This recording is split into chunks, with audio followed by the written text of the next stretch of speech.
Right. Let's open this meeting. Marty, would you like to lead with a karakia, please? A karakia. Sure.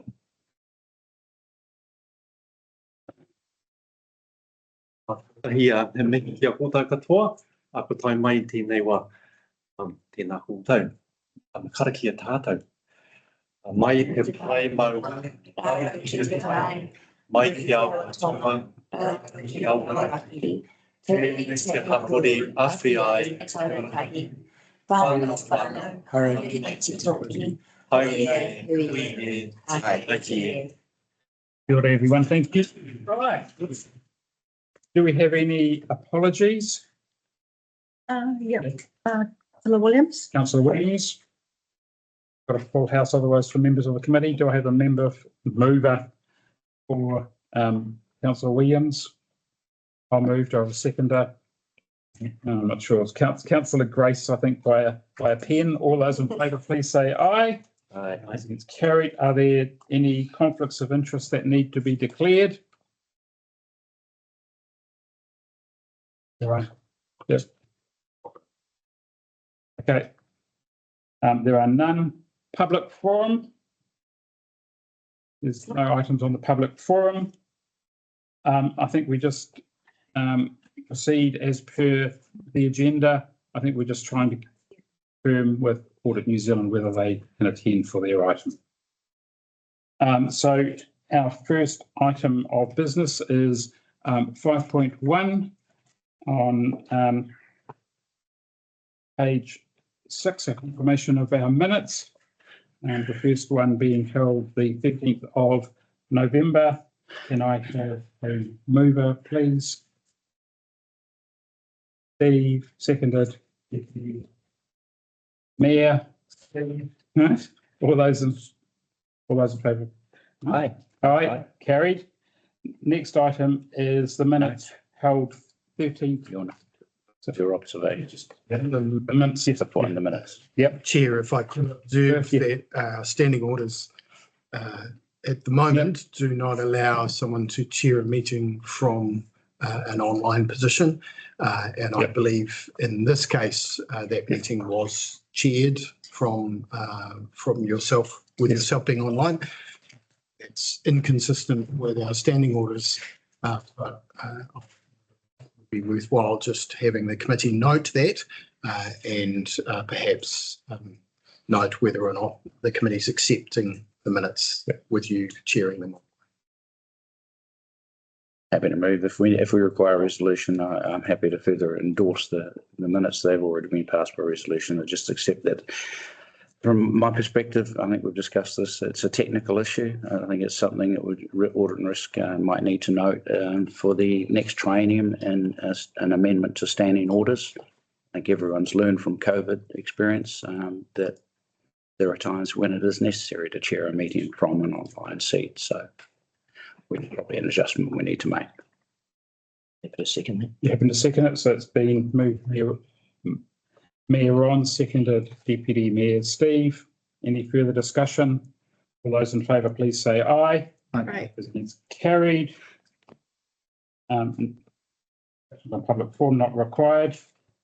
So therefore, our first report is on page 17, 7.1, strategic risks, delivery of critical services. Now, it's the Chief Executive.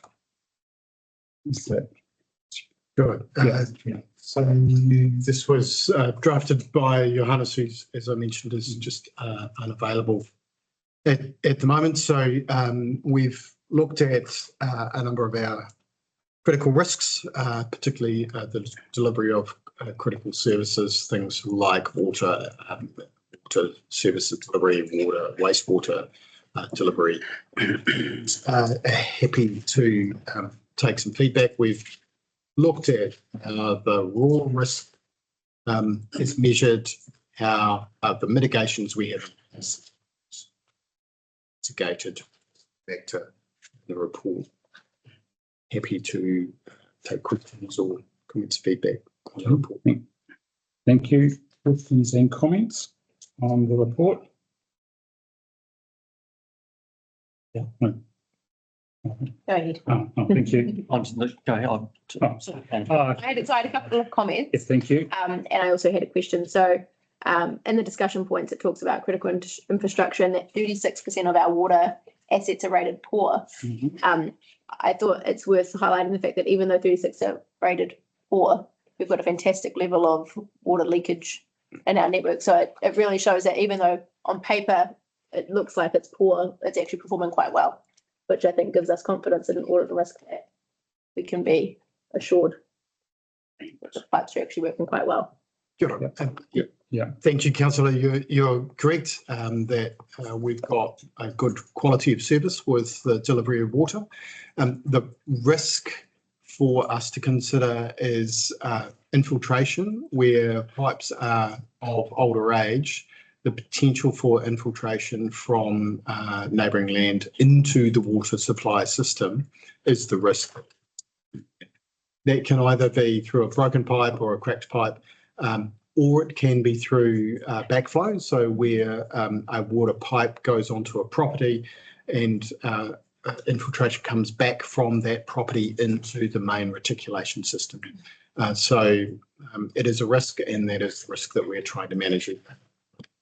I'm grateful we're delivering a good quality of service with the quality of water that we have is measured in various places around the network, and that is compliant. The level of water losses is also really low, and I am very grateful for our waters team for that. And the risk with lower quality pipes is that infiltration. Thank you. Can I just comment on the same issue? Because I've just got to say that. Okay. So, Mr. Thank you for that. What, and this is a journey, not a destination. No? So this is, great, particularly, and I want to talk about the failure of our water, as like Councillor Gray says, but just if we can, as we get better data over a period of time, it would be really good to say is, of our critical assets, how many are actually in poor condition and how many of our not so critical assets? Because to me, it's the critical assets that are actually, we need to be focusing on. We will never ever get 100%, but high quality assets, because otherwise we'd be spending a fortune, which we can't afford to do. And as noted above, was it below? No, it was noted next in the next paragraph in 4.1.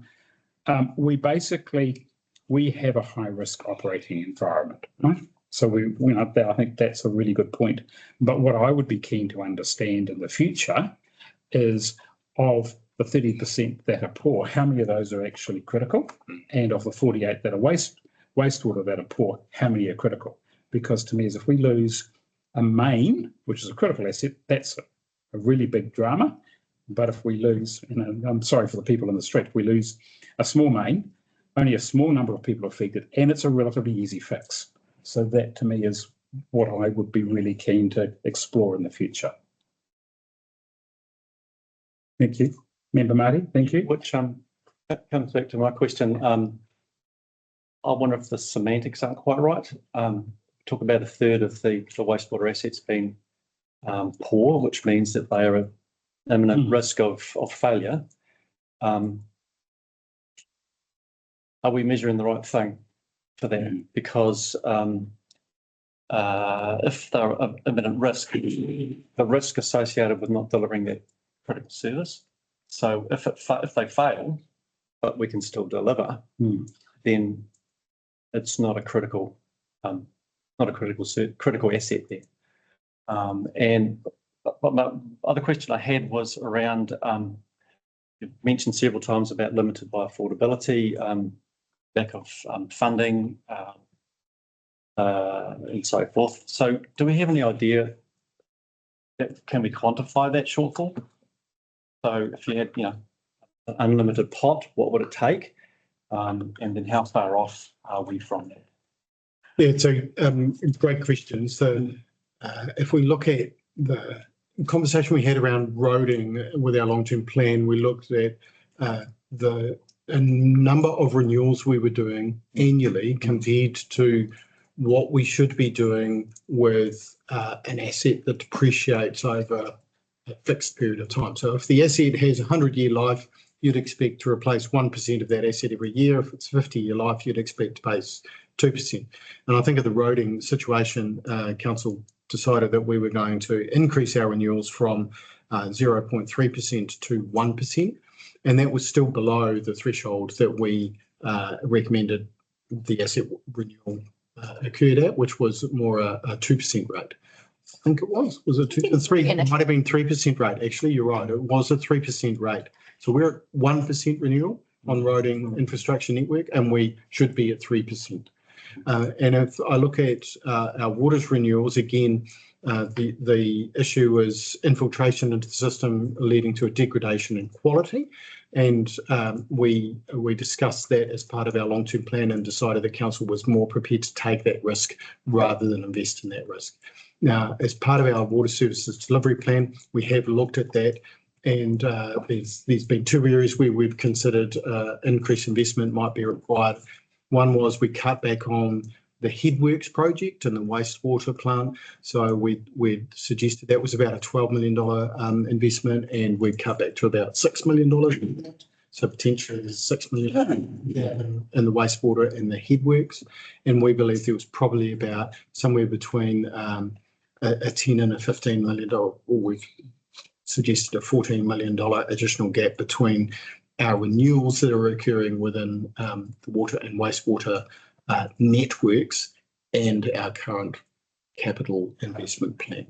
So those two together are about $20 million over the LTP period. We think we're short in waters, and we're currently investing 1% in roading network, and we should be about 3%.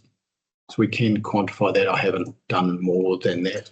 Council's accepted those risks, and they're happy to accept those risks. So we haven't done a whole lot more of quantifying. So of course, there's the whole context of local water done well, and the incentive really to put stuff off, and has been for the last few years. And I imagine that's a political choice that's happening around the country, but it does put off an inevitable investment requirement. So is that building up? So yes, it's months. It'll be building up. Build up over time. Yes. Yeah. And if we've been doing this for decades, we'll reach a point of compounding failure. We just can't keep up. We're not there, certainly not there yet. With the water losses we can see in the network, we aren't seeing a compounding increase in fault rates, particularly with the water network. We're doing renewals work, particularly in the wastewater area, which is reducing the inflows that are coming into the wastewater plant, which suggests we're getting really good targeted investment in the wastewater area. But there remains that risk. And supplementary to that though, Jeff, is it not fair to say that since we made that reduction in the headworks, further research, further investigation has identified other technology and other factors that weren't considered, and so the risk is not necessarily as high, and since we have it, which means we've got a degree of comfort in that reduction or stepping out. I think what is clear is Johannes's further work post that initial proposition of $12 million has indicated that there are other ways of achieving, that the level of sludge in the ponds is not quite what we thought, that potentially one of the ponds had been already cleared, albeit some years ago, whereas we thought they had never been cleared. So the 12 million, I think what I got from that was a degree of comfort that the budget space we dropped in finally was justified. You're right. We need to review the headworks and the project and figure out precisely what is needed for the volumes that we're receiving at the moment. And we haven't done that. So it's an estimate. Yeah. Can I just unpack Marty's question a little bit further? Right? The issue for me is, I think we will never spend what we would like to spend on any of our infrastructure across New Zealand. Right? I think what we really need to have a conversation is what is an appropriate level of service and appropriate level of risk and where is that sweet spot of managing level of service and risk. I think that because I saw some modelling done very early on as part of the initial three waters where a consultant says, give me the list of if you had an unconstrained budget, what would that look like? And I saw some of those figures, and we're Infrastructure Commission. Infrastructure Commission's report. Yeah, I mean, look, classic. Well, it was worse than the infrastructure because it's saying, oh, we'd like to do this and we would like to do that versus what we need to do, right? I know one industry that is highly regulated, and there's always a tension between parts of that organisation and what needs to be done and what should be done in terms of affordability, right? It's aviation where there's very low risk, right? But again, you could always do more, right? And, so the issue is, we think that pipe's going to break, so we think it's going to break, so we replace it rather than we actually wait till it breaks. So that to me is the unconstrained budget, right? But I think you can go too far down that, I'll wait till it breaks before we fix it because you've got those critical assets that you can't afford to have it to break. So that's that sweet spot, right? And I think as a country, we need to do more. But I think you made an interesting comment, Marty, that I think it's really interesting having read the Auditor General's report on the long-term plans that were done basically last year. There has been across the whole country a significant increase, particularly in the three water spending. Significant increase. Now, whether that is because of price increases, but it's generally also people are actually doing more in the three water space because we're quite right. We've been sweating the assets for too long. Some councils more than others, but I think generally we are starting to see that increase. But I think more work needs to be done. Which reflected in 20% rate increases around the country. Yes. Yep. Mr. Chair, through you, just under the delivery of critical services, and it's mentioned poor project management. I'm just wondering if under the mitigations we should be adding for council to possibly outsource if the necessity arises because of projected projects in the pipeline. Should we identify that in the mitigation? Because there's nothing there for looking to outsource it. It mentions further down around that mitigation can at times be compromised due to the capacity of project management staff, due to the volumes of projects and scope of project management in the council, but there's nothing under the mitigation that council will look to outsource. That's a very good comment. That is absolutely an option for us as an application. Yeah. Especially with some of the bigger capex projects. Nothing against what our existing project manager is doing, because I think he's doing a very good job. On that, further to that, thanks, Steve, for bringing that up, because I've been looking at it. I do note that CDC is a member of Warriba Engineering Lifeline Association, who work across agencies to identify and mitigate risks. Is that a avenue that we can use different times or in times of need? That's a good point.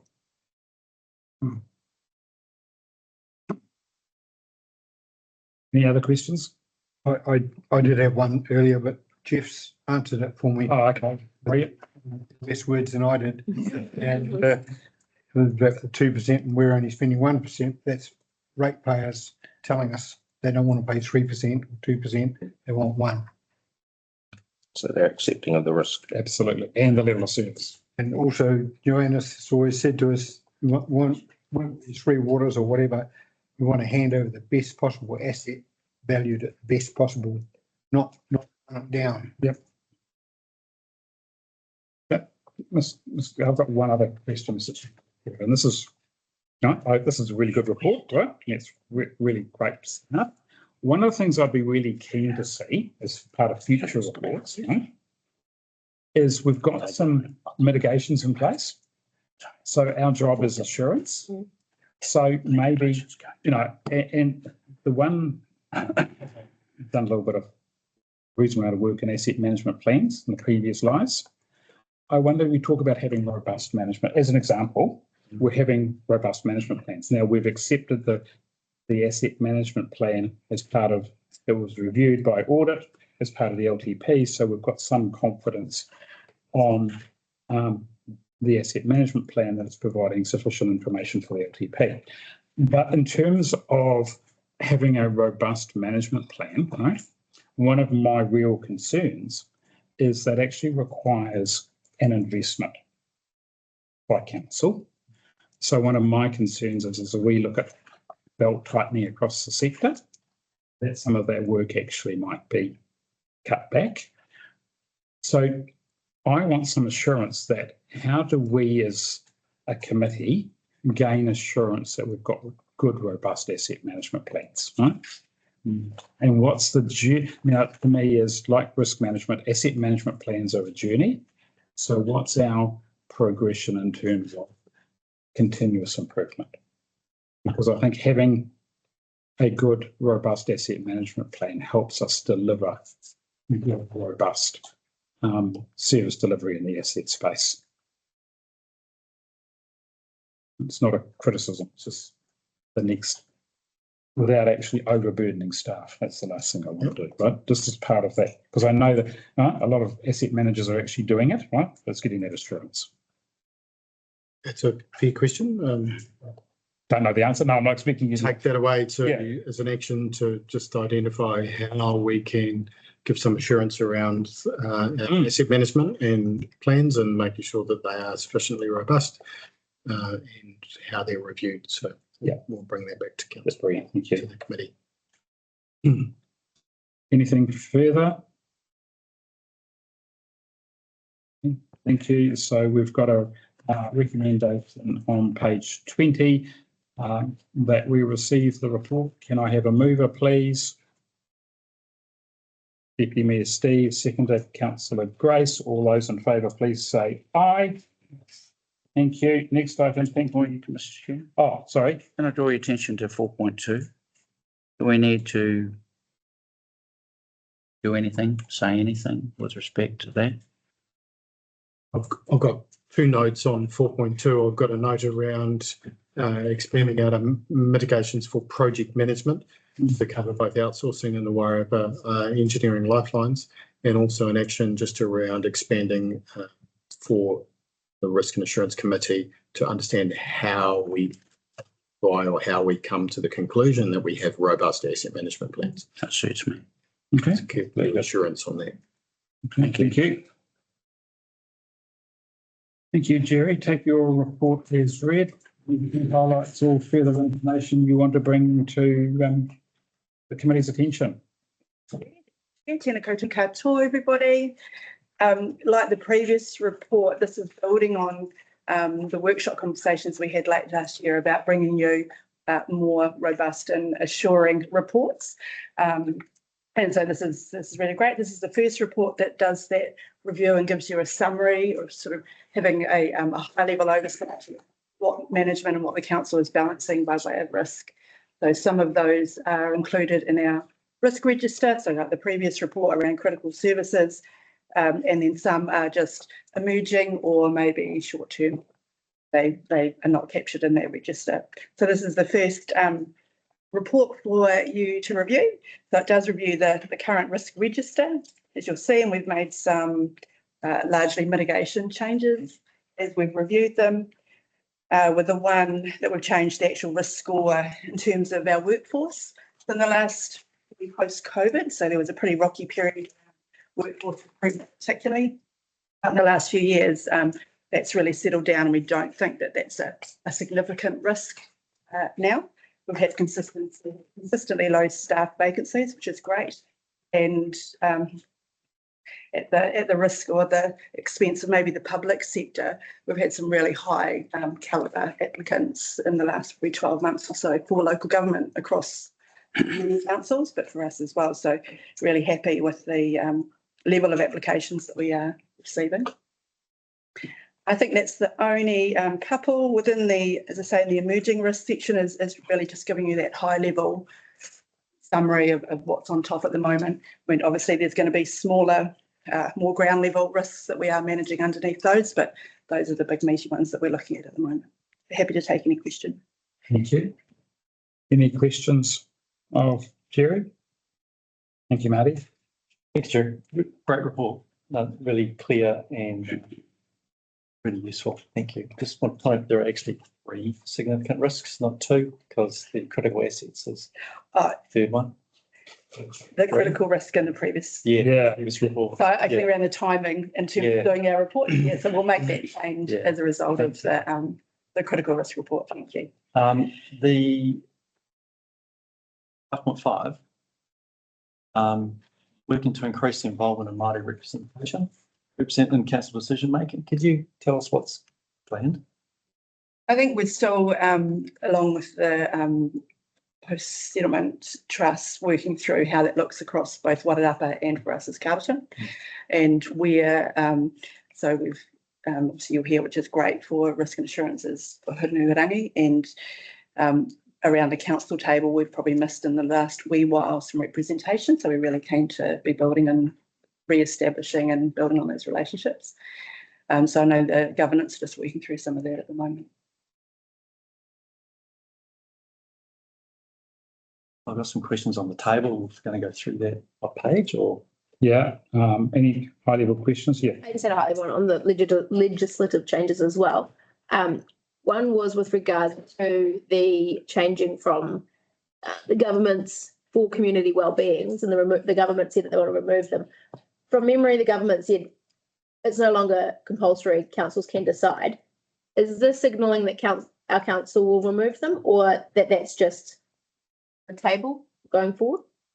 I think that sits within our long-term plan. So as we've worked through our long-term plan, we've reinforced that actually community wellbeing across the board is really important to the council and our community. Yep. So I don't think we've and you know, you're the leaders in this space, is I don't think we have intentions of removing, you know, wellbeing as a priority for us as a council.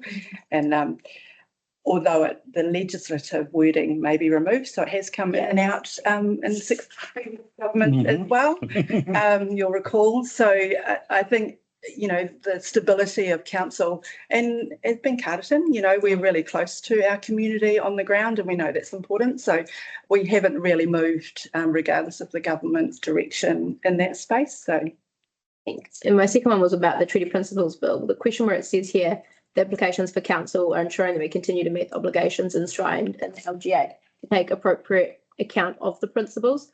I was just wondering, with all this talk around principles and them being undefined, what is council's position, or what are we basing the principles in that sentence? I just wasn't sure what we're looking at there. It's a really tricky line to be looking at the moment, and you know, status quo, it isn't still an obligation under the LGA, so we have to follow Section 6 of the Act, and this is the wording in the Act, taking on the principles. So I guess, you know, like everyone in the country, we're trying to understand where that lands or what that means. And back to Marty's, you know, discussion or corridor around, you know, what do we feel as council are, you know, our relationships we want to have and what's important to us. Can I add to that? I think we find the same thing with a lot of the changing legislation with the under local well or RMA or the treaty principles.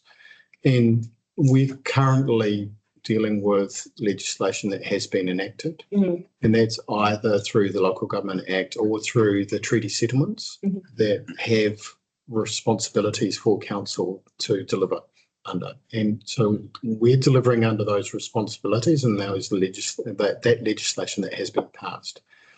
Whilst there may be new legislation that comes in, whether that be through treaty principles or through local water or through the RMA, that's interesting, but it's currently not something we have to really take into account. I think it's more important that we do deal with the existing past legislation, and for those entities that have treaty settlements, that includes treaty settlement. we focus on that at the moment Mm. and deal with any change legislation after it becomes enacted. Good policy.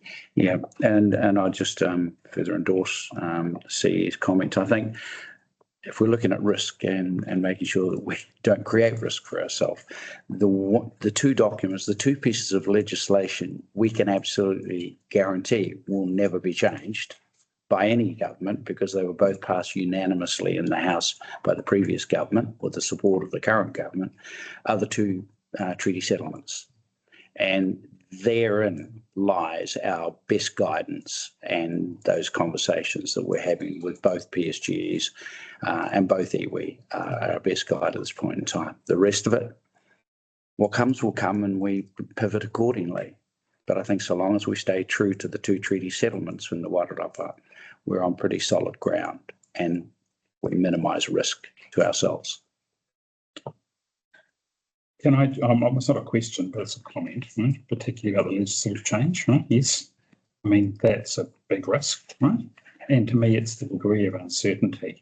Now, particularly, right, Jerry has already highlighted that the Wellbeings have disappeared from the Local Government Act and now being reinstated before.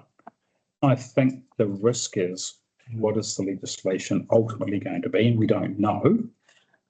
In the cabinet paper that talked about that was actually released, said the commentary from the then Minister of Local Government, he said if he said in that cabinet paper, if councils are only doing the Wellbeings, then an outcome that only was being the Wellbeing, they should stop them. But this is the bit that confuses me, creating risk, is just about everything we do has to do with the Wellbeing. So it's the degree of Wellbeing, right? And how does it affect what we're doing, right? And so that to me is the uncertainty. We don't know until we get a bill what that actually really means. And the Mayor is right. Until we get the bill, we need to be able to pivot when that happens and be prepared to pivot. And I think that's what my view is where we should be focusing on. Acknowledging, yes, there's a risk here. Let's not sweat it at the moment, because we just don't know what we don't know.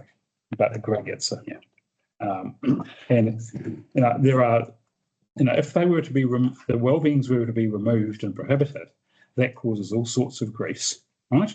And would probably invalidate over half the revenue and financing policies around the countryside. So again, I don't think that's the intent of government, right? So there's a bit of more work needs to be done on that space. But again, the same with all the legislation that's been talked about, right? Now, Mr. Chief Executive, we talked about in the pre-meeting, right? The issue for me on 5.2, we talked about the water done well risks. And I think that is a significant risk. I know councils receive papers and other forms on that, but maybe for this committee, do you want to highlight the risks that you see and how the role of this committee going forward in monitoring and mitigating where possible, making recommendations would be, I think, invaluable. Thank you. So I probably see 5 or 6 high-level risks around local water done well. I'm tired of talking about water. It feels like it has been this going so quite a long period of time. So the first risk is that government changes its policy again, and that will change what we are currently doing. I can't see that happening this triennium. So at this stage, we're relatively okay with our plan, but that is a potential risk for us. And the second risk that I see us is around our consultation document, and that is that the consultation is either delayed to the point where we're unable to adopt a water services delivery plan, or is challenged because we haven't followed the process. So that is a risk for us. At this stage, we are using Russell McVeigh to help advise the team on our consultation document. So we're trying to mitigate that risk through external legal support. and also being joined up with 4 other councils who are doing this at the same time. A risk following consultation is that potentially 3 of the councils agree to a joint entity and 1 and so we end up with a less joined up entity than what had been considered, and the risk for that would be greater if that was a larger of the councils. At this stage, there's very little we can do with that risk other than trust the process and follow through with the individual councils making their individual decisions. Following on from that, another potential risk is that all 4 councils agree and 1 or more councils add conditions, which may be detrimental to the remainder. And that is probably a risk that I would view fairly as something that is possible and is a concern for us, where we have no ability after adopting a resolution to join with no conditions and having another participant wish to join with conditions. That will create a problem. We'll have to work through it at the time, but at this stage I want to flag that as a potential risk. And those conditions could be anything from something as simple around wanting to introduce a period of no price standardisation, so a prohibition period. So they may wish to add a prohibition period. They may wish to add conditions around directors or appointments or the letter of expectations. But I hope that doesn't happen. It remains a risk. The next risk is potential that following our local body elections this year, a new council attempts to reverse the previous council's decision. And that could happen across any of the 4 participants in the joint entity. There is a process under Bill 3, which is yet to be enacted, which will allow councils to change a water services delivery plan. It is slightly more complicated than adopting a water services delivery plan, but there is a process in Bill 3 that will allow councils to do that. So that has to remain as one of the risks.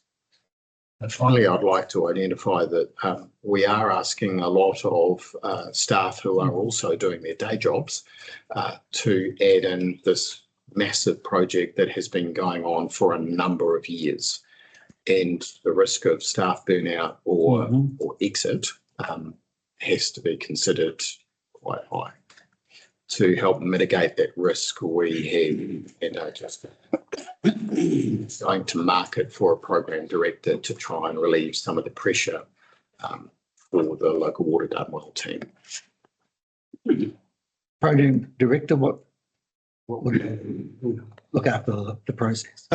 Yes, exactly. So there is a project team made up of the 4 infrastructure managers and supported by the CFOs of the councils and the CEOs that are working on that project for the joint proposal. And we want to bring in somebody has to manage that project. So that's all 4 councils going to market, not just us. No, it's the 4 councils agreeing to go to market for. Yes. As the project continues and as councils make decisions around their preferred future delivery method of water services, and if that is a joint entity, we will continue to ramp up that project team with external resources as those decisions are made. So we'll move from an idea, a concept, a proposal adopted into a transition plan and then an implementation. And that as we progress through that, it'll need more and more resources whilst we continue the day job. Is that sufficient? That is more than sufficient. Thank you, Mr. Chief Executive, because that's, you just highlighted to me a significant risk we need to consider in the future. And that's the job of this committee, is to look forward, right? What I have just heard from you makes me nervous, right, in a positive way, that we've actually identified it. And this is the bit that I observed and didn't participate in when the Auckland Council was created. There was huge risks for the remaining organisations to do their job until the Auckland Council came into being. So what I saw was that a huge number of staff was seconded from the child councils, for the want of a better word, into the Auckland Transition Authority, and then the council then had to backfill those positions.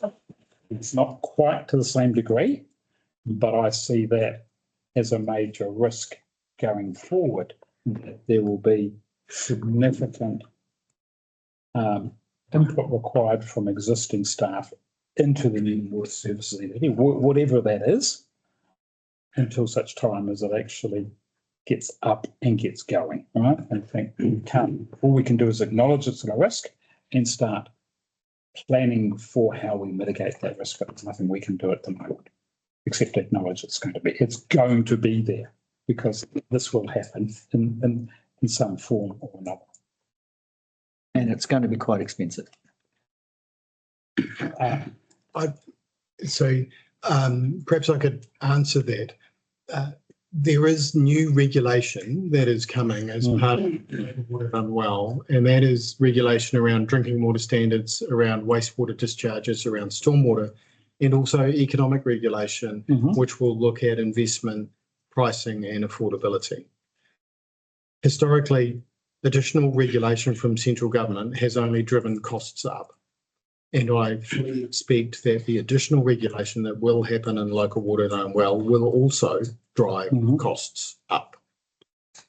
Additionally, the intent behind local water done well is that we increase our investment in waters to deal with years worth of underinvestment. And again, additional investment is likely to drive prices up. And I think we need to acknowledge that both those things are going to have an effect on our community, and neither of those decisions have been made by council. They've been made by central government and are being introduced and forced upon council. So you are absolutely right. I was really talking about the transition process. That will cost as well. And that'll be in the short term. It's like the next 12 months. Yep. And we haven't got no budget for that. No.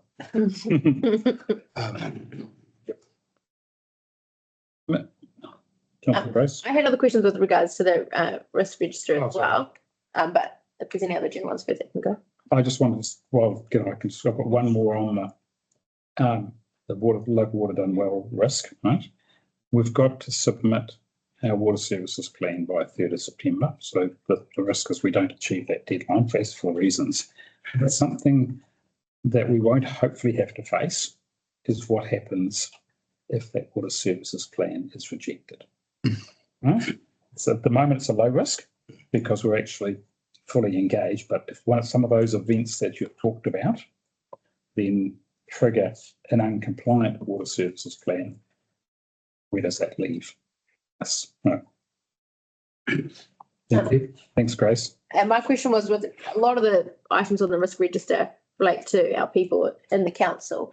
And I just thought, from this last week, there's been a lot of stories coming out of Parliament with regards to problems with workplace issues, I don't know if I found it or not. And I just think it would be the responsibility of our council committee to understand more about the risks with regards to our staff and the culture that we have here with regards to open door policies and transparency around issues with bullying or anything like that happens here. If you could give us some assurance that the culture here is free and open. That'd be great. It's free and open. Absolutely. Thank you. And I think this leans into the reason we felt we could reduce that mitigation risk score as well. Over the last 4 years, and I think we've brought it to the committee, around the building of the wellbeing strategy and the activities we've been doing in that space. And that's all part of starting that really great culture, particularly around open door policy and the Health, Safety and Wellbeing Committee. We've really pushed it to that almost advocacy role of being representative of their parts of the council, so their people, to be able to have another avenue to bring that through to management if need be. I guess for Joe and I, having an actual people and wellbeing team where our team is ideally open to staff having those conversations either online or offline or whatever that looks like, has been working really well. In terms of bullying complaints, so we haven't had any personal grievances around bullying that have been highlighted, or I think you would start to see long-term absenteeism.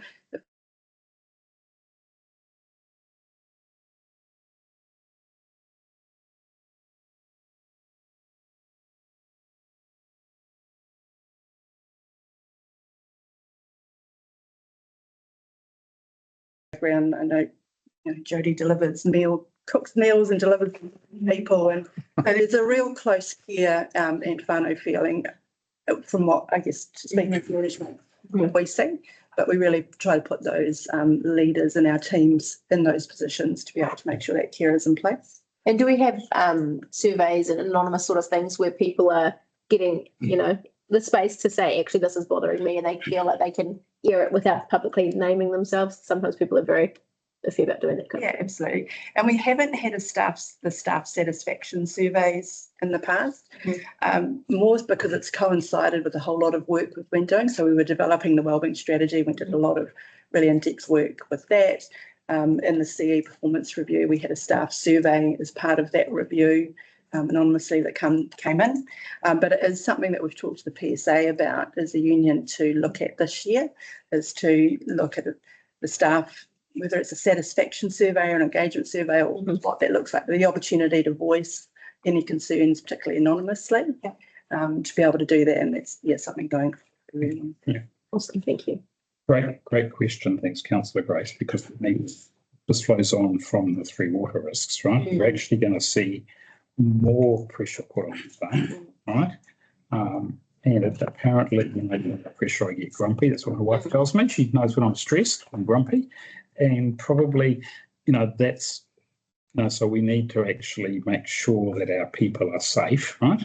Maybe it's more about our health, safety and wellbeing item, but I think that's a consequence of some of the water reforms that we are going to see more stress, right?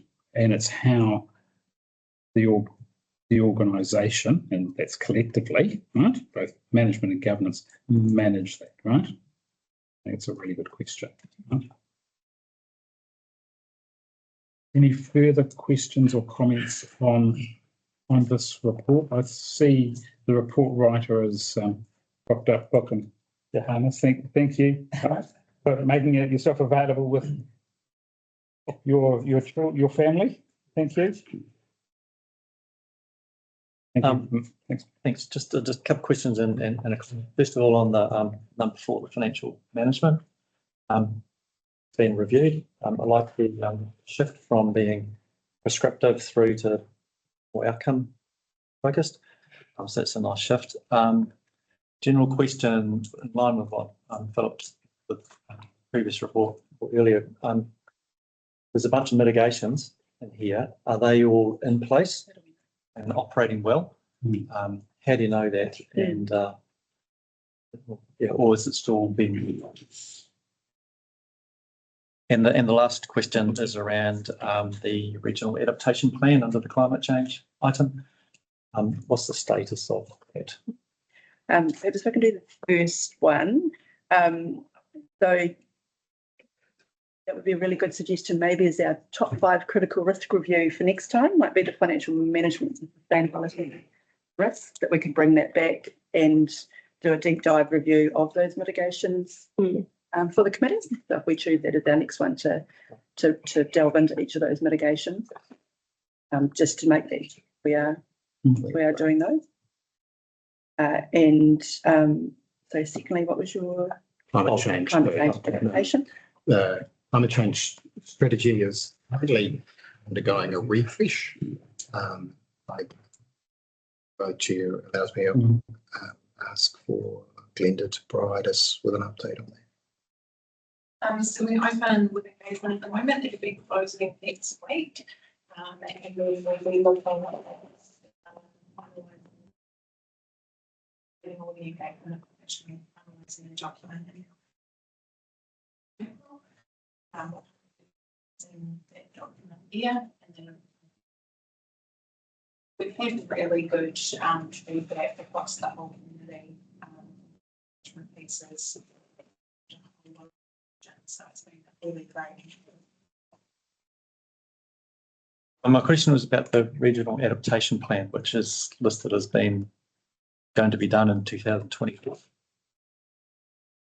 The Wellington regional. Yes, the Wellington That regional. has been done. And what does that mean for Carterton? Good question. I can answer that question. It's quite a sizable document to read. Probably means trees. Just Follow that up and report on it. Trees are always the answer. Trees.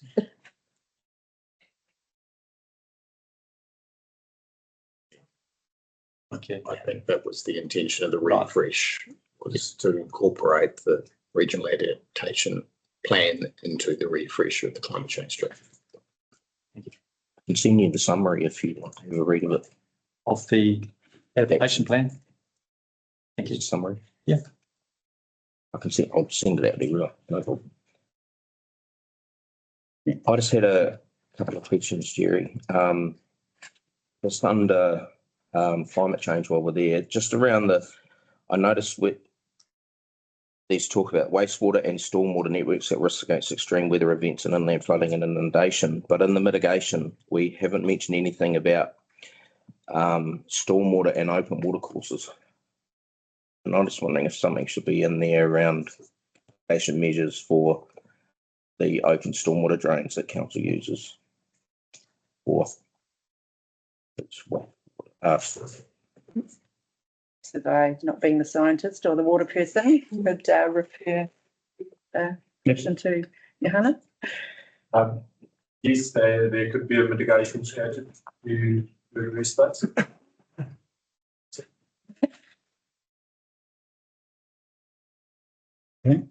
something to consider. Thank you. The other one I just want, under delivery of critical services, just you mentioned about asset management plans. It does say in the mitigations that robust asset management plans in place regularly reviewed as part of the LT. No, well, that's what I was asking. We know that. That was my. Yeah. It was reviewed as part of the LTP, but the question you've got is, how do we know it's maintained during the 3-year period? Yeah. That we're not reviewing an LTP.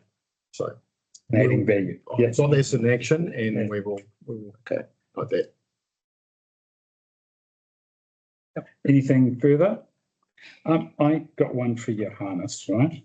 On risk 7, page 38, you've got water supply contamination, right? And my question is actually that the right risk? Is the risk actually that we're actually failing to meet the required standards? Because contamination is only potentially one cause of failing to meet the standard. Just if the risk is failing, and the cause was contamination. yeah, but it may not be contamination. So there could be other reasons as well. Yes. And therefore there's other mitigations for failing to comply. Yeah. Okay, because I actually saw in the mitigation a lot of, correct me if I'm not a water engineer, right? I saw a lot of those mitigations also about failing to comply. Are they actually one and the same? Maybe we have a conversation afterwards. Okay. Thank you. All right. Any further good discussion? Any further questions or comments? Got a recommendation way back on page. My apologies.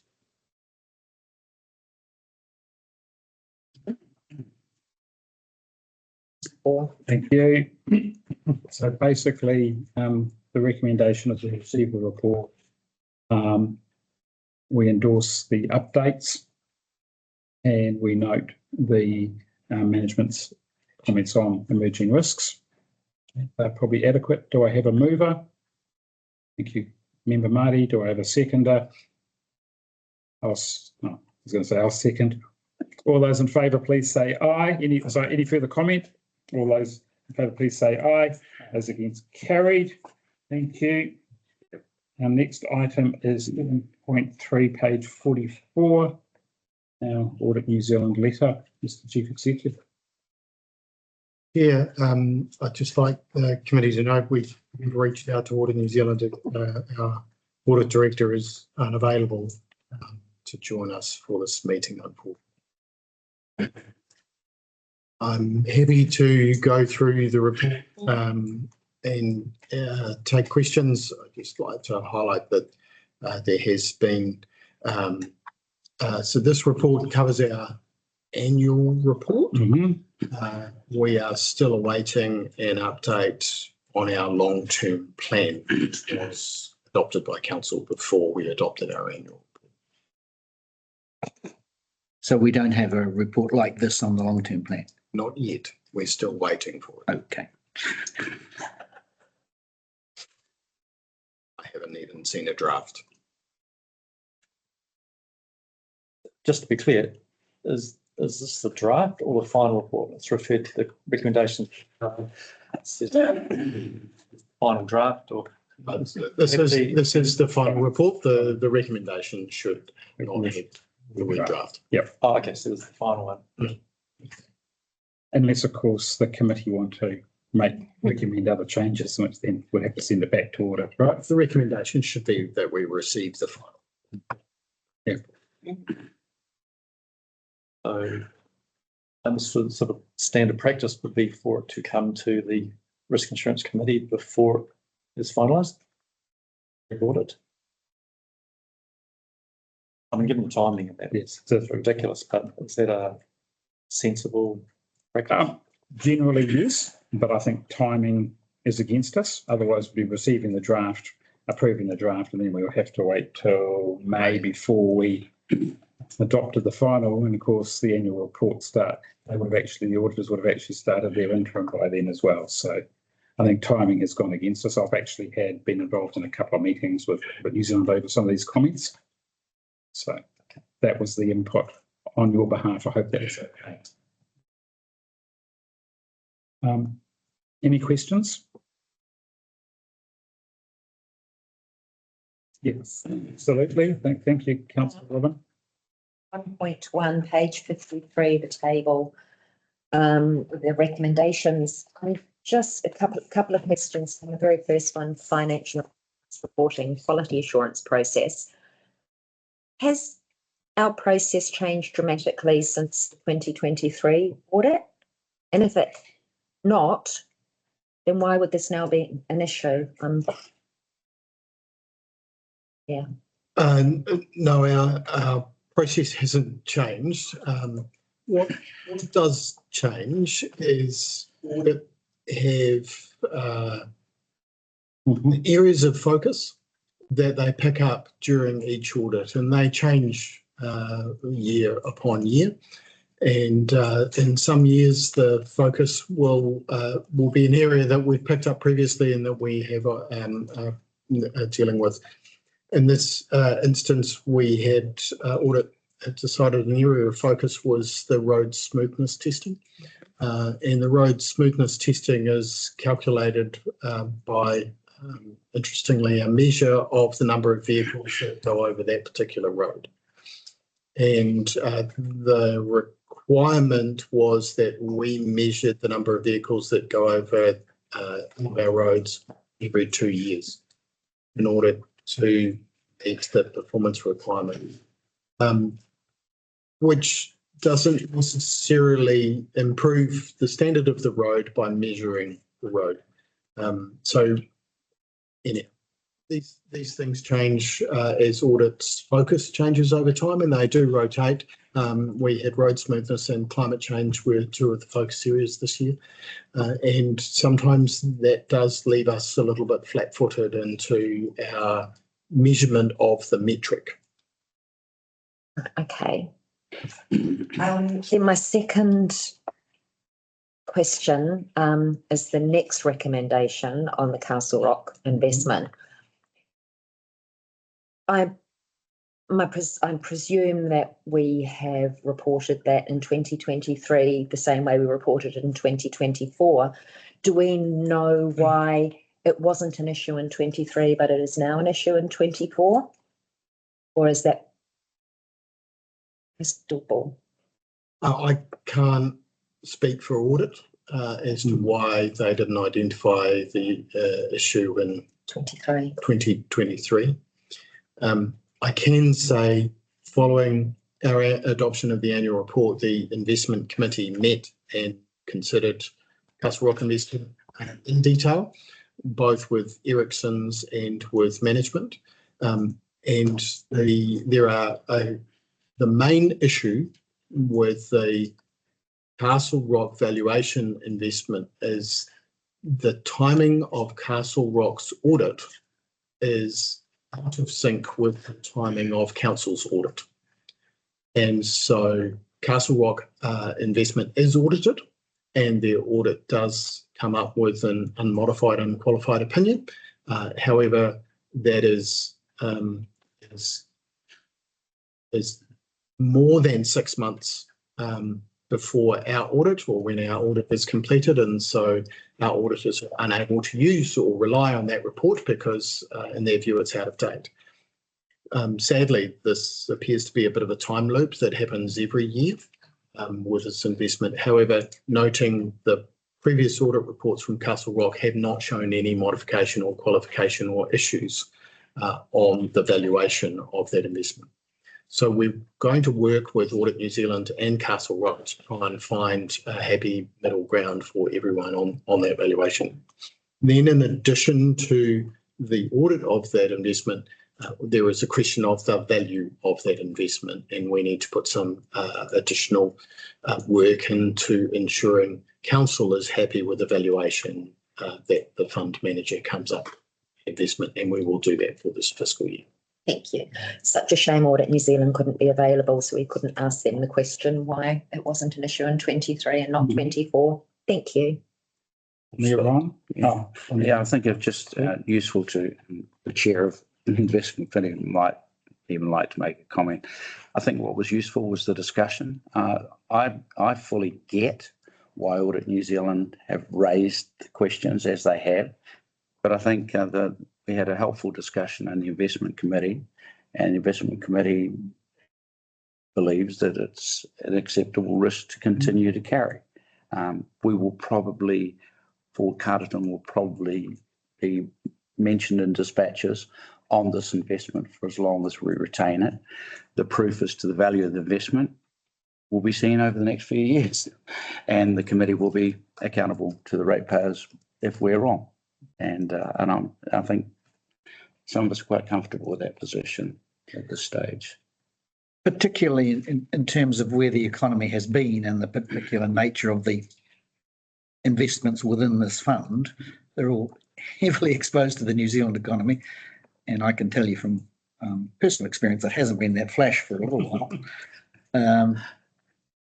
But I think there's already signs that these sorts of domestic investments will carry less risk than some more internationally focused investments. So I'm personally comfortable with it. The other thing that we did do by having a lengthy discussion around it was, I think, satisfy Audit's concern that we did not really understand the nature of what we had invested in. Yeah.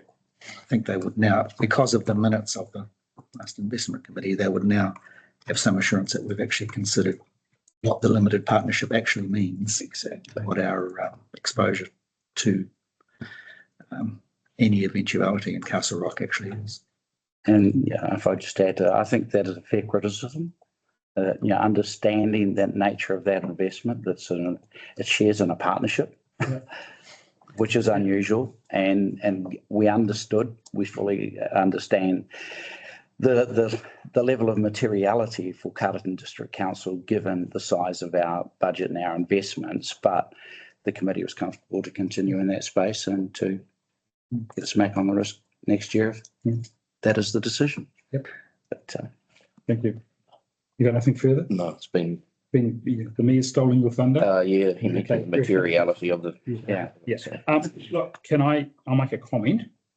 But most of you know that I'm on a number of audit and risk committees elsewhere around the countryside.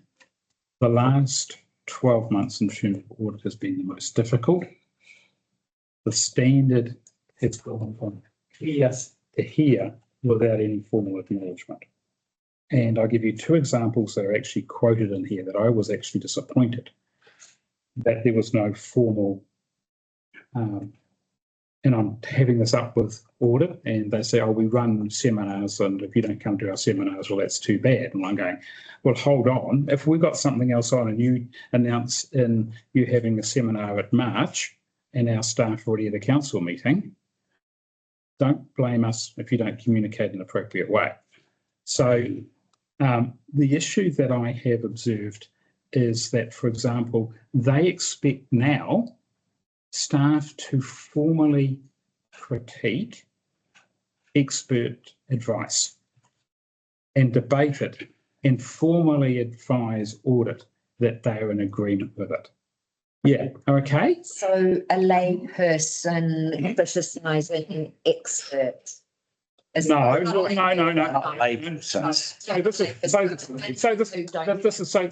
is, for example, two examples.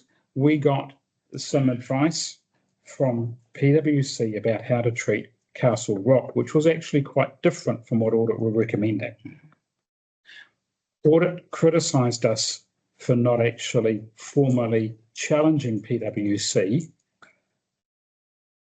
okay, and then documenting that and forwarding it on and advising audit that, yes, we have critiqued, advising audit, we have critiqued it and we agree with PwC. And also comes to the fair value assessment that was done. According to audit, which is new, we should have actually formally assessed the fair value assessment and then formally advised audit through a report that we actually agree with the fair value assessment.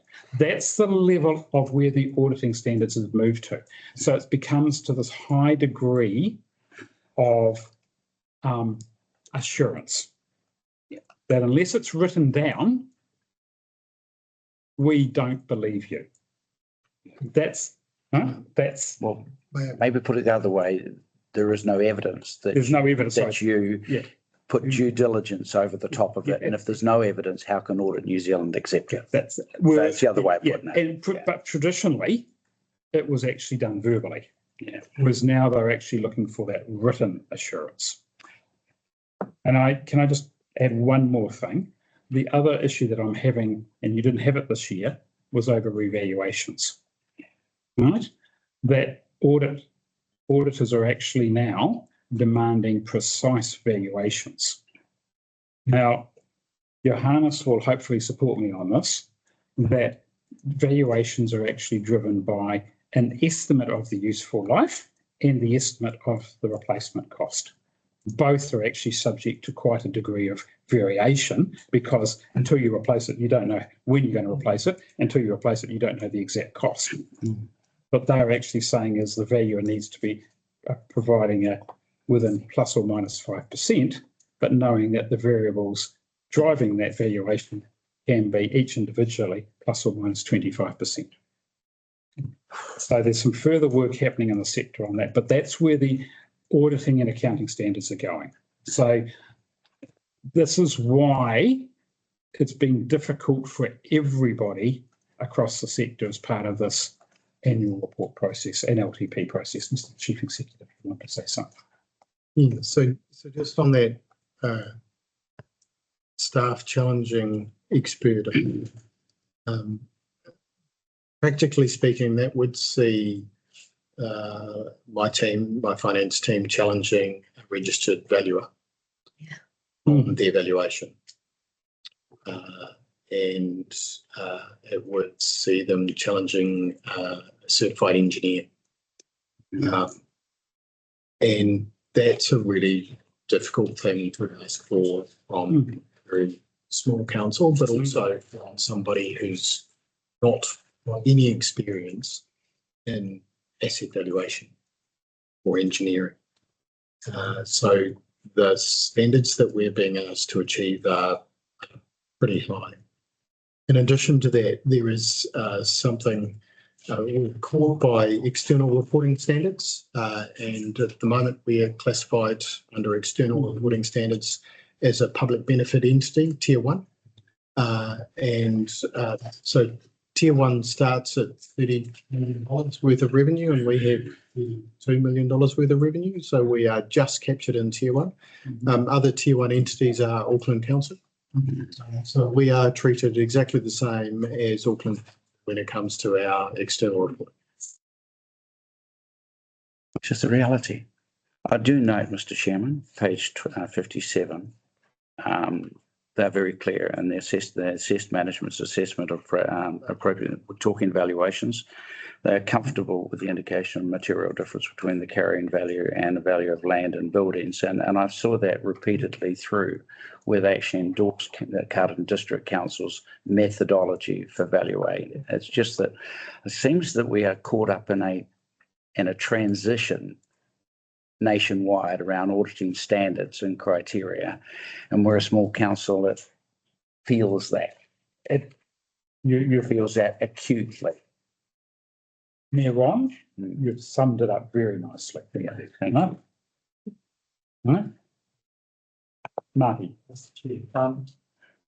do you think's behind that change in the auditing standards?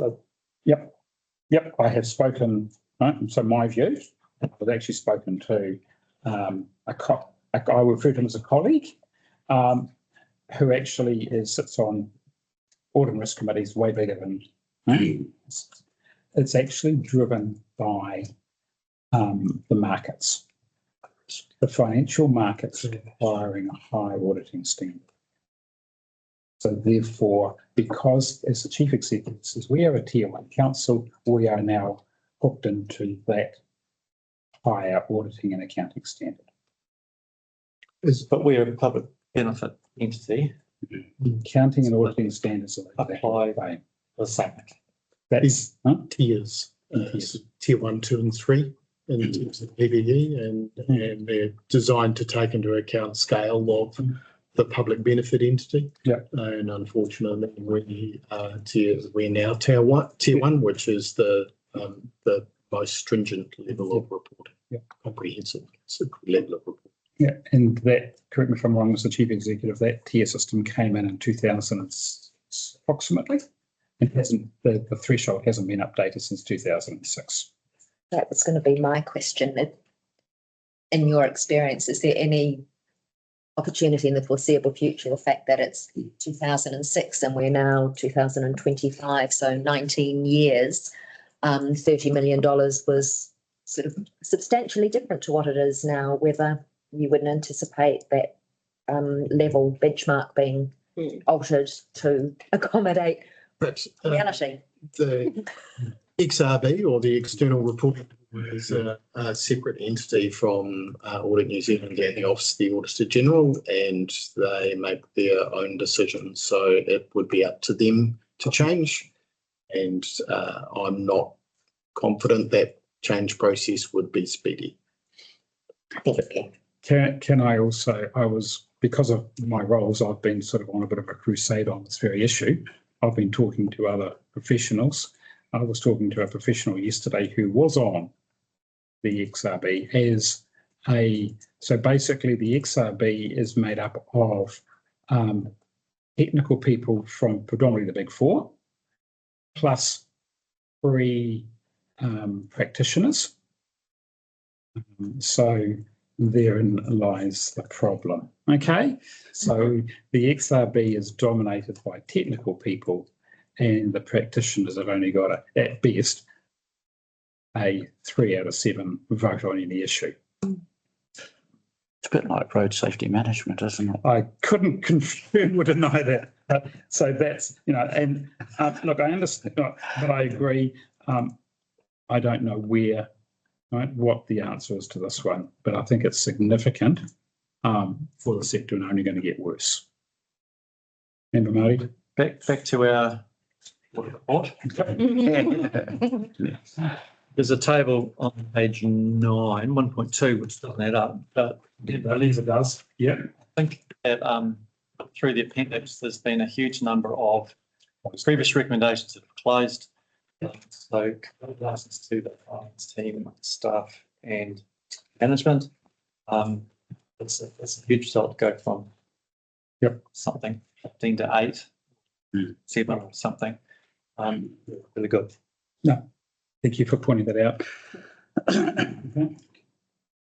I had a question with regards to their comments around quality assurance processes. They had a few scathing lines in this report saying that audit should not be viewed as a substitute to its own quality assurance process. I wondered if you could comment on if you thought that was a fair or valid comment and what council are looking to do to improve our quality assurance processes going forward. Great question. I think there is some validity in that comment. I don't think we should rely on audits to double check our stuff. We should be double checking it ourselves. The LTP process in particular identified that we could have had more quality assurance across our own work before providing it to audit. And I think part of that is we need to build more free time in the plan process for us to do that. So to complete the data, complete the reports, complete the information, stop and look at it objectively for a period of time before we bring that up to council. And I accept that feedback. So as part of our annual plan process, you'll see that this year we're trying to adopt the annual plan in May, which should there be any kind of hiccup, we've still got 6 weeks before we finally have to adopt it rather than had to kind of legislate. So I think certainly bringing a lot of that information to council sooner will provide us with more time and more ability to do that quality assurance before it goes to council. So fair comment. Any other comments or questions?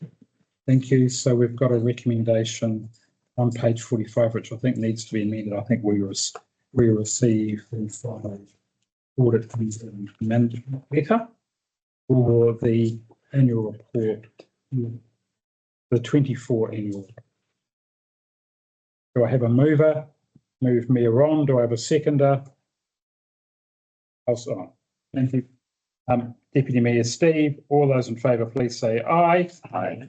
Carried. I'm just conscious of time. We've only done 3 items and we've got 4 to go. We'll pick up an action as Marty Spire pointed out that the table at 1.2 doesn't add up. We'll ask Audit New Zealand to explain that table. Explain. It's their standard terrible table. Right. Okay. 7.4, page 76. Thank you, Solitaire. Take your report as read. Key highlights, any further information you want to bring to the committee's attention? Thank you, Mr. Chair, elected members. We thought we'd just give you an update on our building consent audit. A couple of things I'd like to note. You'll note there was 4 general non-compliances and 1 serious non-compliance. That's out of an assessment against 66 different regulations, so pretty pleased with our small team. And the serious non-compliance was generally in relation to compliance schedules, which is something that, being a small council, we don't do a lot of on a regular basis. I would just like to introduce the elected members to John Tate, our building team leader. I have brought John in here as he is the subject matter expert on all of this, and I'm sure he will be better placed to answer your questions than myself. Right. Thank you. Ron? Right. Are there any questions of either Solitaire or John? Thank you. He's waited there so long, so we better have some good questions. Any questions? Oh, okay. Well, so I'm going to ask one, right? I know the answer, but I think it's really important that we actually discuss this. We talk about that serious non-compliance, right? And how serious was serious, right? Can you just give us some comfort that we're not going to fall over tomorrow? Okay. So a specified system and compliance schedules are things like sprinklers, fire alarms, all those sorts of things. So when people put them in a building, there's a requirement that they look after them through the life of the building. And the instructions for looking after them are listed on a compliance schedule. And so owners are required to submit that information to us for approval and we give it back. What we weren't doing is where they referred to, for example, a New Zealand standard, the one for fire alarms is 4512 and it's split into three components, which is the design, installation and maintenance. So we were saying on our compliance schedules, you must comply with the standard and you must comply with part 3, which is the maintenance section. What we weren't saying is you must then go down to part 3.6.8.2. That's the bit that we were missing. And amongst all of this. And if I just pick up on your comments about the auditing, we are finding they're looking a lot more detail at some of the stuff than they ever have before. And MB are providing instructions for the auditing about all clients, but are not telling councils what it is that they're also looking for. So, they turn up, they're looking for stuff that we didn't know about. And the level of detail that they're going into. If I can use just another example from that report around, we got pulled up around garages and sheds. Where we look at garages and sheds and go, look, obviously Jeff and Solly admit it all the time, we want quick, we want efficient, we want it to be correct. We do what we call risk-based consenting, which is we look at the garage and go, it's in the middle of a paddock. How much scrutiny do we need to apply to that garage? And we go through and we have some pre-populated answers. We put in some pre-populated answers and we move on to the next quickly. What they're saying is that we're not precise enough in our answering of some of those questions when we're dealing with conflicts with our risk-based consenting approach. So, do I want my team to apply more scrutiny to those sorts of structures? No. We want to get stuff out the door. We want to do it. We want to get people working. So this is the sort of thing that's coming through. And, the problem we've got now with compliance schedule stuff as a result of this, we've had our first building owner. It took them 3 weeks to be able to provide the level of detail that we're now requiring, which meant they never got their co-compliance certificate for 3 weeks. And, the next minute they're on to Jeff and all that sort of stuff. Does it materially affect, the level of compliance for the building? Probably not. But, this is, we go with it. Any questions? Thank you, Councillor Grace. Not a question so much as I congratulate you on your ethos towards because I think that's exactly what we need more of in this country. People who are worried about something being on the wrong place on form or the way that you're using pre-populated text. I think that just highlights how pedantic they're being and the fact that you are doing your role with such clarity. And I just think 66. And these are the ones that they came up with. I think it's a pretty amazing result. So congratulations. Yep. Thank you. Yeah, it'll be great for the auditors to come back to you and actually put some weighting on the efficiency of the ECA. Yeah, thank you. I would just like to note that audit team that did come down were really good. We had a really good working relationship with them, and that actually was reflected in their report about how our whole team was engaged with them. And when they left, they were out of there earlier than they actually needed to be. They have been good to deal with, haven't they? And if I can take the opportunity to acknowledge our IT team and our comms team, one of the issues that came up as a page had fallen off our website, and these things happen. They found it within about 10 minutes of me going to them and saying, hey, look, the page has come down, and IT put it back up on there in about 10 minutes. And we cleared that GNC within about 25 minutes of it being raised, thanks to the support we get, from the rest of council. So, we appreciate that. And we certainly appreciate, the support that we get from Jeff, Solly and all the elected members as well. It makes our life a lot better. Yeah. You're wrong. So, John, I'm just intrigued by, what almost sounds like gotcha stuff coming out of MB. where there are new instructions being issued or new compliance requirements, as I'm just trying to remember exactly what you said. Yeah, they look in different places, different times. And so, you know, they change focus. And I think, you know, that's what you're talking about before. You know, the auditors come in and they're looking at different things. And in a different level of detail, and we don't always know what that's going to be. Yeah. Yeah, and although we work closely with, you know, Southline, Masterton, and also, you know, the Greater Wellington Group, until someone's been through a recent audit, we don't necessarily know what that's going to be. Yeah, so with respect to that garaging and that example you gave us, how much notification, how widely publicised are those changes? Are people aware of, how do they become aware of the changes that you then have to comply with? You don't necessarily. By talking to each other. By talking to each other. Do we need to do more on comms ourselves the moment we find out? And then I guess, you know, if we look at the GNC around the sheds and garages, technically correct. Yeah. You know, but when we compare that to, you know, a shed in the middle of a paddock. Yeah, exactly. So you try to be pragmatic and try to look at going to be someone sleeping in a shed, or is it just tractors? You know, and I think that risk-based approach is no one actually sleeping in this in the structure. But I guess, Jeff, I could understand if this was them looking at residential properties in Auckland, because that might well be the case. Yeah. But here in rural provincial New Zealand, you're trying your best to be more pragmatic, but you're still one of the changes that I'm trying to get it a few years ago now is when INs were left to do the accreditation work by themselves, they were unaffected by MB, if you like. They went into small councils and they recognised that the stuff that we do has a lesser level of risk, a lesser level of complexity, and they didn't. Although they applied the rules, they applied them differently to they would Carterton to they did in Auckland.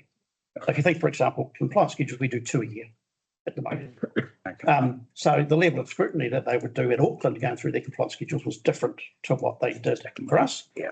Except MB then stepped in and said, no, we want the same level of scrutiny applied across the board.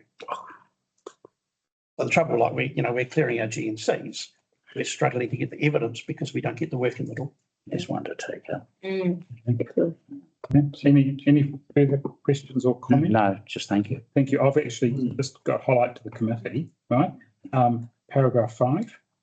I think that's a good outcome. Our next assessment is in 2 years' time because you're so that thumbs it up very nicely. Yeah. Right? I have seen some. I've seen some other words. Okay. Right. Okay. All right. That's all I'll say on that matter. All right. So that's very enlightening, and thank you. Okay. Thank you. So can I just make a point just on your comment about communications? The building team has been doing a really good job putting out newsletters. Right. Any changes that are coming up, anything that may affect, they're really documenting some fantastic newsletters that we're getting lots of hits on the website. Good. And from a lot of other councils around New Zealand who are requesting to be put on the mailing list. Nice. So that they Charging? they Sending an invoice out. they can take some of that information, adapt it to Pay for a subscription. So that's pretty cool. Yeah. all right. Put behind a paywall. All right. So we've got a recommendation there on page 77. We received the report. Do I have a mover? Deputy Mayor Steve, seconded Councillor Grace. All those in favour, please say aye. Aye. It's carried. Thank you very much, team. Most appreciated. Thanks, Don. All right. Next report is our health, safety and wellbeing on page 78. Oh, there you go. Thank you. And the more? You're getting your steps up, are you? Thank you. Take your report as read. Key highlights. Key highlights, you'll see we continue to manage our instances of speeding and a little bit of a disappointing spike in January. Yeah, an increase in our incident reporting as well. So we've provided a bit more detail into some of those areas. And there's a piece around space weather. Please don't ask me science details around that. Just put that in as a little bit of a header. Our recovery manager, Simon Taylor, couldn't make this meeting, but he's keen to come and present around some of those more national level risks that, as highlighted, NEMA would manage, but there might be some, interaction at a lower level for us. But he can give you the absolute rundown on that next meeting. For those of you who are Aurora spotters, that's good news. Any questions or comments on the report? Just the speeding monitoring. Don't mention a target. Expect it to be 0? Yeah. Or That would be the target. Oh. I think It's the legislated Yeah, and I guess I'm appreciating that, doing 20 k's over in a 50k area versus 20 k's over perhaps in 100 carries more risk than in the open road. And the managers are working particularly hard. I've highlighted there are just a small number of repeat offenders, if you like, that we're working with, and they're being pretty closely monitored at the moment. So partly leads those speeds that we've looked actually the locations that aren't in high risk areas. It's not around a school, or they're usually on the tips of speed changes. But we're not happy with even the number sitting, into those lower 40s, 60s areas. Aren't great. Can I ask a question? Have you observed it since the State Highway 2 has been reverted back to 100k? We haven't yet. Hang on, cheap question. That will be next meeting, so we'll see. Maybe they might drop. Yeah. Thanks, Mr. Chair. Back at the local government conference last year, I got it was made available that we could go up into the bunker under the beehive, and NEMA presented to a large group of us, and the biggest emerging risk was solar flare. And the impact on New Zealand. So that I found that really interesting. So I can see why it is. Yeah. I like what they call it though. It's space, right? To me, when I call it, it's solar flare, right? Because that absolutely it's huge risk. Yep. Any other I just had one on the annual leave and the sick leave. I thought it was a policy around the country that sick leave is only an annual allotment, to the next year it starts fresh, but it looks like we roll over here. Is there we accumulate leave? Yeah, it's is there a rationale behind that? Just I've never worked somewhere that had that before. Okay. More of that, including government. The actual risk that concerns me mostly is people don't take sick leave because they want to bank it up in case they become really unwell and they might need a period of time off. So some do have a cap in that way.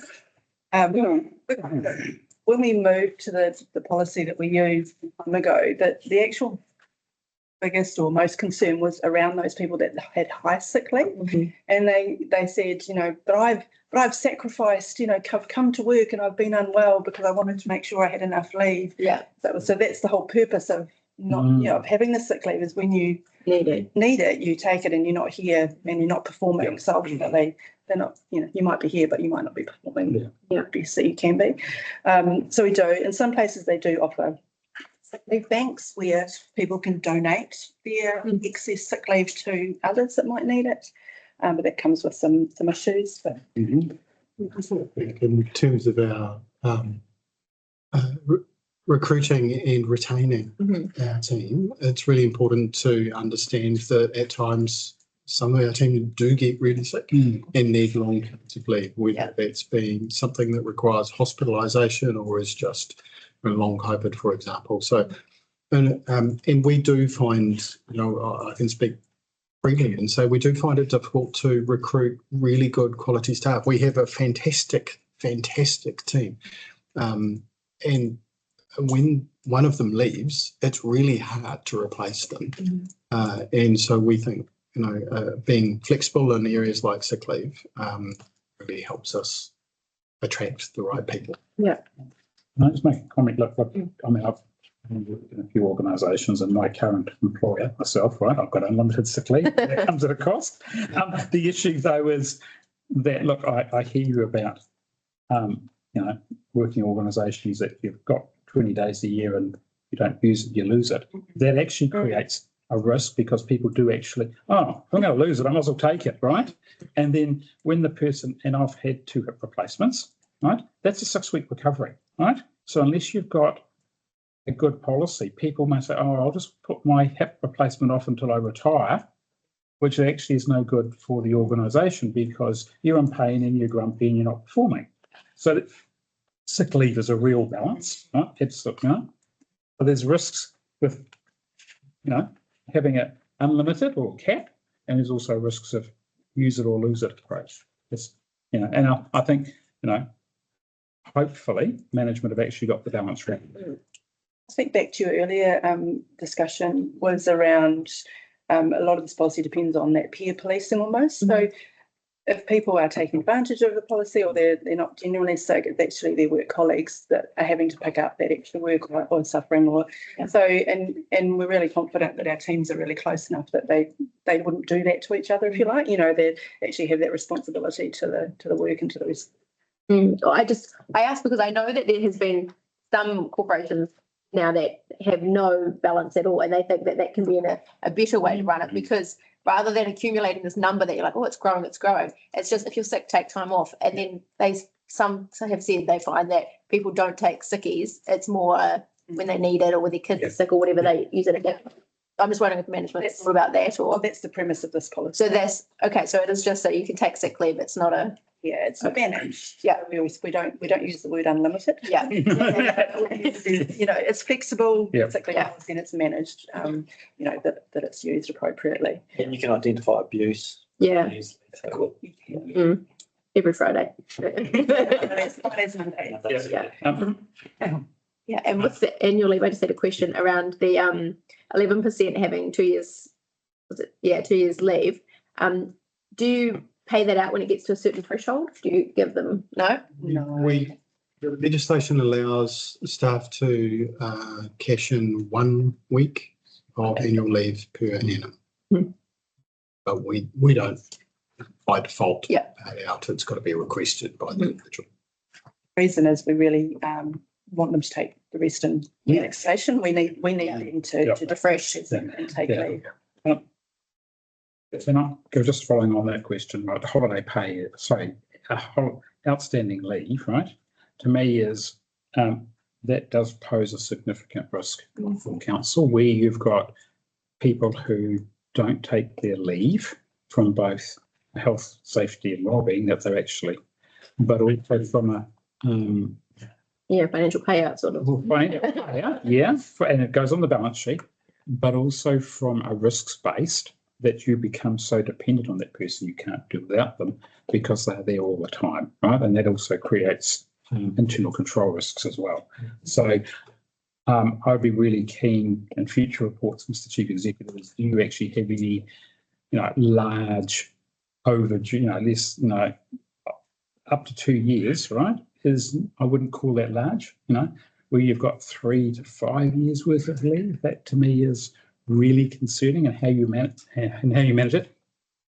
And that becomes a problem where you've got some really long serving employees who get 5 weeks a year and they only use 3 and they're banking 2. But some people have actually got a policy. Look, in 2 years' time, I want to take a 3-month holiday, and providing that's being planned for, that's perfect, right? But you've got to, but how do we make sure that holiday, the accumulation of holiday entitlement is not creating a risk for the organisation? That's my question. Okay. It's about the risks for the organisation. We're not playing in staff management. That's not our game. All right.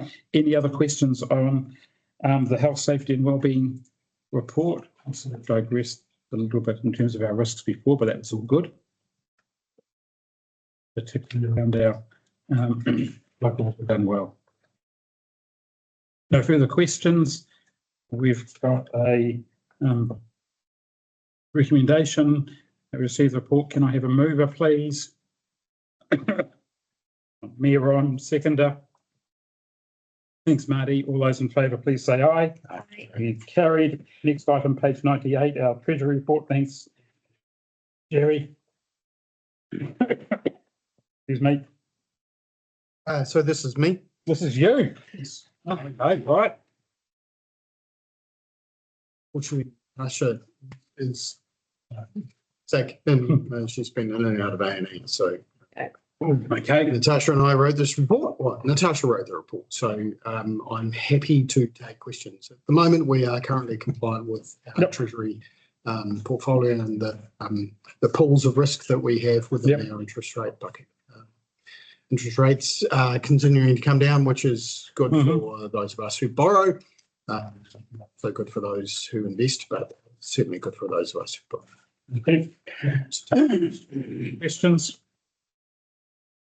I have a question. If the $9.3 million of liquid assets, does that include most of the managed funds that we're holding? Or is it only a term deposit?